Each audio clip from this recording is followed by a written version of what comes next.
ছোট বন্ধুরা যারা আমার চ্যানেলকে সাবস্ক্রাইব করেছো তাদের অসংখ্য ধন্যবাদ। আর যারা এখনও আমার চ্যানেলে সাবস্ক্রাইব করোনি তারা অবশ্যই আমার চ্যানেলকে লাইক ও সাবস্ক্রাইব করে আমার পাশে থেকো, ঠিক আছে?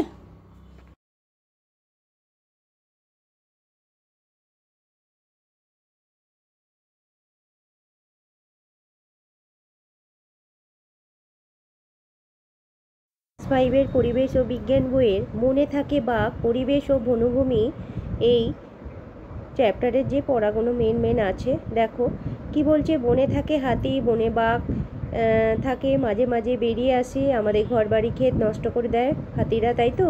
মৌমাছির দল থাকে, শিয়াল খরগোশ থাকে, শাল, সেগুন, রাধাচূড়া, পলাশ, ইউক্যালিপটাস, আরও কত ধরনের গাছ থাকে। এতদিন আমি তোমাদের পড়িয়েছিলাম যে পরিবেশ ও উৎপাদন, তাই তো।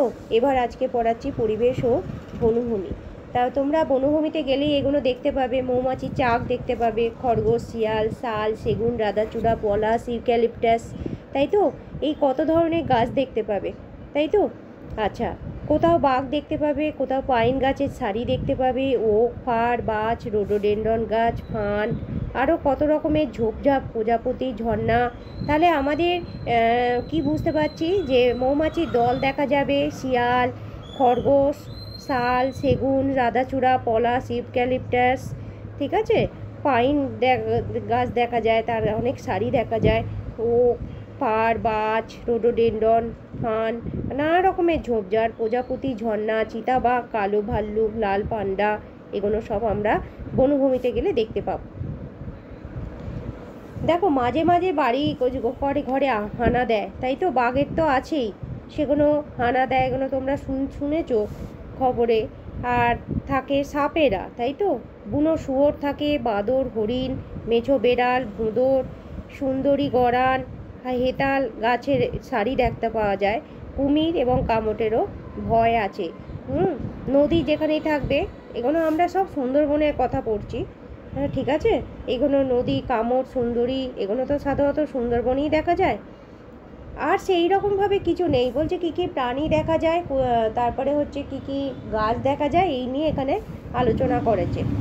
হাতি, বাইসন, দেখো হাতি, বাইসন, তারপরে একশৃঙ্গ গন্ডার, এগুলো দেখা যায়। এই যে হাতি, বাইসন, একশৃঙ্গ গন্ডার, চিতাবাঘ, চিরুনি, লালি, বলছে কত রকমের গাছ দেখতে পাওয়া যায়। বনে হরিণ আছে, বাঘ থাকে, কাঠবেড়ালি থাকে, শিয়াল, বনবিড়াল, গিরগিটি, সেইভাবে কিছু ইম্পর্টেন্ট নয়, তবে তোমরা এগুলো মনে রেখে দেবে কী কী গাছ আছে, কী কী প্রাণী আছে। জীবজন্তু সব বনেই আছে, তবে সব বনে একরকম গাছ নেই, তাই তো। তোমরা জানো সুন্দরী গাছ নিশ্চয়ই আমাদের এখানে দেখতে পাওয়া যাবে না, সেগুলো যারা সুন্দরবন অঞ্চলে আছে সেই সব এরিয়ায় দেখতে পাওয়া যাবে। বিভিন্ন ধরনের গাছ বিভিন্ন জায়গায় দেখা যায়, ঠিক আছে। বনে একরকম গাছ থাকে না, নানা রকম জীবজন্তু আলাদা হয় বনের বৈচিত্র্য অনুযায়ী। বাগানে যেসব গাছ থাকে সেগুলো বনে থাকে। বনে মাঝে মাঝে জলাভূমিও দেখতে পাওয়া যায়, আর শোনা যায় যে পোকা, পশু পাখিদের ডাক শোনা যায় বনে গেলে। এই নিয়ে হচ্ছে বন। তাহলে বন নিয়ে আমরা আলোচনা করলাম, বনে কী কী থাকে, কী কী প্রাণী থাকে, কী কী গাছ থাকে। হ্যাঁ, সব জায়গায় সব বনে একরকম হয় না, বিভিন্ন জায়গায় বিভিন্ন রকম গাছ দেখা যায় এবং প্রাণীও দেখা যায়, বিভিন্ন বৈচিত্র্য দেখা যায়, ঠিক আছে।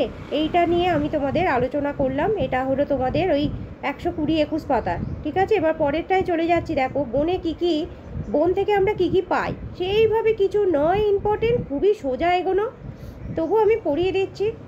দেখো যদি কোনো শূন্যস্থান পূরণে আসে বা কিছুতে আসে, তাই পড়িয়ে দিচ্ছি। দেখো কি বলেছে, বন থেকে আমরা কী কী পাই। দেখো দরজা, জানলা, টেবিল, চেয়ার, এগুলো তো আমাদের কাঠ থেকে তৈরি হয়। তারপরে দেখো মশলা পাই আমরা, গাছের ছাল থেকে মশলা পাই। হ্যাঁ, ছাল থেকে আবার কি তৈরি হয়, ওষুধও তৈরি হয়, দড়ি তৈরির আঁশও তৈরি হয়। দড়ি তৈরির আঁশ যেগুলো সব কিছু কিন্তু আমরা গাছের ছাল থেকে পাই। তারপরে লতা পাতা থেকে ওষুধ তৈরি হয়, তোমরা জানো বিভিন্ন গাছের থেকে ওষুধ পাওয়া যায়, সেগুলো উপকারী গাছ বলি আমরা, ঔষধি গাছ। গাছের পাতার ওপর লেখা হতো আগেকার দিনে, ঠিক আছে। কোথায় লেখা হতো, গাছের পাতার ওপর। আচ্ছা, এছাড়া ফুল ফল তো আছেই, পাতা থেকে থালা বাটি এগুলো তৈরি হয়। এগুলো তোমরা এমনি ইজি পড়ে নিলেই এগুলো মনে রাখতে পারবে, বুঝতে পেরেছো। এগুলো থেকে সেইভাবে কিছু না আসে, কতগুলি ওষুধের গাছের হয়তো নাম বলতে পারে বা কিছু এইসব। বনে কিছু কিছু গাছ খুব লম্বা হয়, হ্যাঁ এইটা আসতে পারে যে কতগুলো লম্বা গাছের নাম, তখন বলবে নারকেল, তাল, শাল, এগুলো লম্বা গাছ, তাই তো। আর যদি বলে চারদিকে ছড়ানো গাছের কিছু নাম, বট আর অশ্বত্থ, কি বলবে, বট আর অশ্বত্থ গাছ, এগুলো হচ্ছে চারদিকে ছড়িয়ে যায়। হ্যাঁ, এগুলো কি, এগুলো হচ্ছে চারদিকে ছড়ানো গাছ, একটা হচ্ছে বট আর একটা হচ্ছে অশ্বত্থ। এটা আমি একটা ব্যাকেট দিয়ে দিলাম, আবার এইটা আবার তোমাদের একটা ব্যাকেট দিয়ে দিলাম যে লম্বা গাছের যেগুলো সেগুলো কোন কোনগুলো, ঠিক আছে। আচ্ছা, নারকেল, তাল, শাল, এগুলো হচ্ছে লম্বা গাছ, আর চারদিকে ছড়ানো হচ্ছে বস অসুস্থ। হ্যাঁ, আচ্ছা পরেরটায় চলে যাচ্ছি। দেখো এইভাবে গাছের আলাদা দল হতে পারে। কলা, পেঁপে, নরম কাণ্ডের গাছ, এগুলো তোমাদের আসতে পারে, বুঝেছো, এগুলো আসতে পারে, তাই ইম্পর্টেন্ট দিয়ে দিলাম। হ্যাঁ, কিন্তু খুব সোজা এগুলো, যে কতগুলো নরম কাণ্ডের গাছের নাম বলো, তখন বলবে কলা, পেঁপে। আবার লতানো গাছ বলতে আমরা শাঁকালু জানি, তাই তো। লতানো গাছ তোমরা তো শাঁকালু জানো, তারপরে তোমার উচ্ছে জানো, কুমড়ো জানো, এগুলো লতিয়ে লতিয়ে ওঠে, তাই তো, আকর্ষ আছে এদের। কিছু গাছ খুব ভিজে মাটিতে হয়, কিছু গাছ আবার জলেও হয়, যেমন কচুরিপানা।